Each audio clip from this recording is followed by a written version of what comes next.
मैले चाहिँ 1-2 दिन भ्लग नहाल्दाखेरि सबैजना चिनेको मलाई चिन्नुहुने मान्छेहरूले चाहिँ किन भ्लग नहालेको के भयो भनेर सोध्नुहुन्छ क्या। अनि आजकल चाहिँ टाइम मलाई म्यानेज गरेर एकदमै गाह्रो भइरहेको छ क्या साथीहरू। अनि के हाल्नु भ्लग पनि खै कन्टेन्ट नै हुँदैन। अनि आज चाहिँ डोसा खान लगाएको छु, मैले यसो भिडियो बनाइदिउँ भनेर यही नै हाल्दैछु। एक दिन भिडियो बनायो साथीहरू, अर्को पोस्ट गऱ्यो, अनि त्यस पछाडि चाहिँ के हाल्ने के पोस्ट गर्ने भन्ने एकदम टेन्सन क्या। त्यही माथि एउटा बच्चाको आमा भइसकेपछि चाहिँ घरको म्यानेज गर, बच्चालाई हेर दिनभर यताउति गर्दा गर्दै एडिटिङ गर्ने टाइमै नमिल्ने क्या। भिडियो सुट गरेर राखे पनि भिडियो पोस्ट गर्ने टाइमै मिल्दैन, एडिटिङ गर्ने टाइमै मिल्दैन। त्यही कारणले भिडियो चाहिँ नहालेको साथीहरू। अनि हामी चाहिँ आएको थियौँ क्या डोसा खानको लागि भनेर राति। अनि छोरा चाहिँ कति मजाले डोसा खाँदै थियो।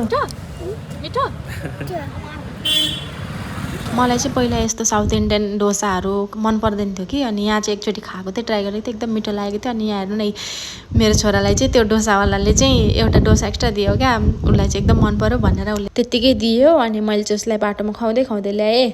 अनि तपाईँहरू कतिजनाले चाहिँ साउथ इन्डियन खानेकुराहरू मनपर्छ?